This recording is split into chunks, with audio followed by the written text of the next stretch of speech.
Sawadika and welcome to the midday edition of NBT World Brief on NBT and NBT World. You're with me, Sandra Han Utsaha.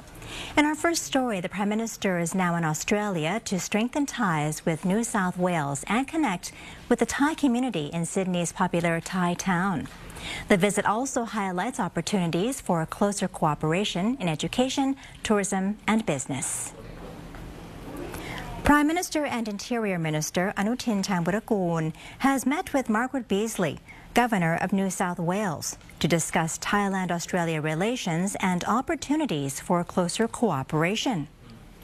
They highlighted education, research and workforce development, with around 10,000 Thai students currently studying at leading universities across the state. New South Wales is also home to around 30,000 Thai people.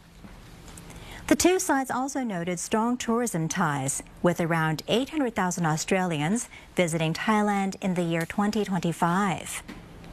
The Prime Minister later visited Sydney's Thai town, where Sydney Lord Mayor Clever Moore welcomed him and showed him around local Thai businesses, mostly restaurants and dessert shops.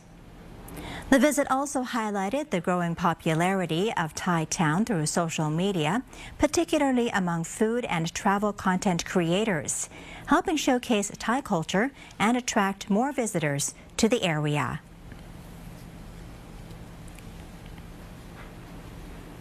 In our next story, a digital version of the country could soon become a reality, with the government setting a 4-year target for the project.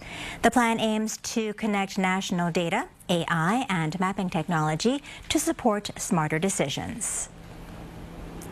Associate Professor Dr. YODCHANAN Wongsawat, Deputy Prime Minister and Minister of Higher Education, Science, Research and Innovation, or MESI, said Thailand has been working with geospatial information for many years. The next step is to transform data into intelligence, as the country's economy needs to become an intelligence-driven economy with data at its core.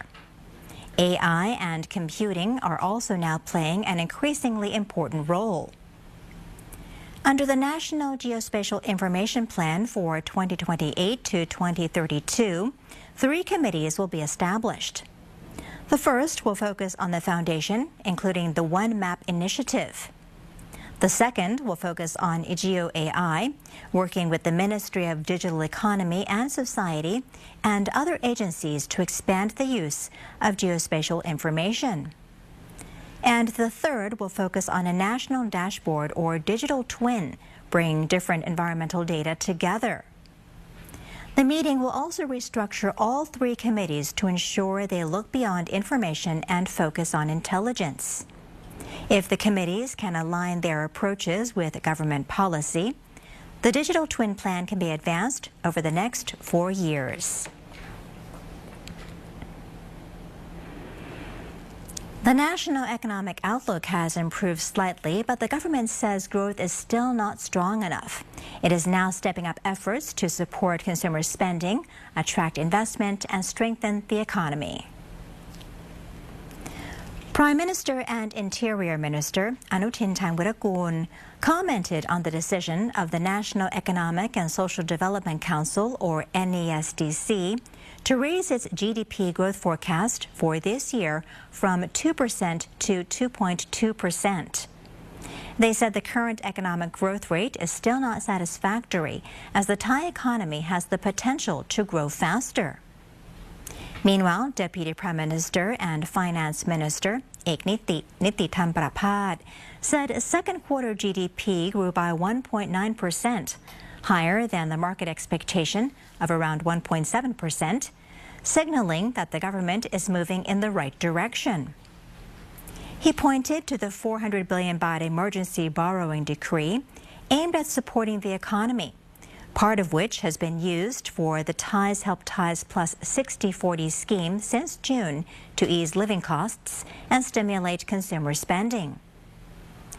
The government's next priorities are to focus on 3 areas, namely supporting purchasing power, accelerating economic structural reforms, particularly in the energy sector, and attracting more investment to ensure foreign investment creates greater benefits for Thai SMEs and workers.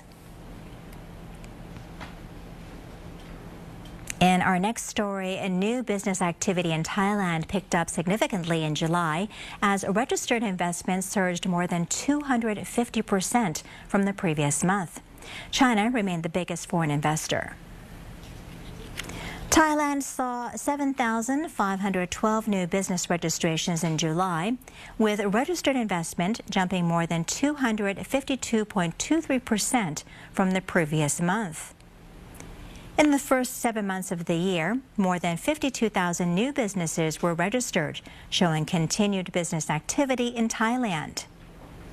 The fastest growing sectors were online retail, restaurants, and clothing retailers. As of July 31st, Thailand had more than 2.1 million registered legal entities, with a total registered capital of 32.69 trillion baht. Foreign investment also remained strong, with 736 approvals during the first 7 months.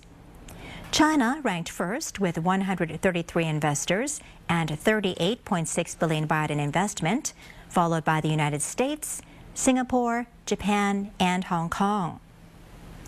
China was also the largest foreign investor in the Eastern Economic Corridor, or EEC, with 80 investors and 30.04 billion baht invested.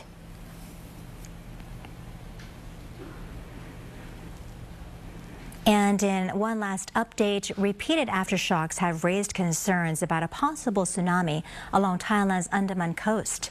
Authorities say there is no need for panic, stressing that multiple systems are in place to monitor and assess any potential threat. Thirapat Kachamat, Director General of the Department of Disaster Prevention and Mitigation, or DDPM, has confirmed the tsunami monitoring and warning system remains operational following several aftershocks that have raised concerns along the Andaman coast. He explained that Thailand uses 2 tsunami buoys to monitor movements on the ocean floor.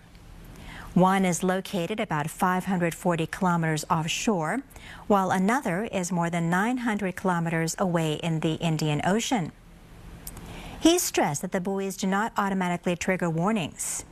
Their data is combined with earthquake information and other sources to determine whether a tsunami is likely. Deputy Interior Minister Jaysed Thaisaid also said the warning system does not rely on buoys alone.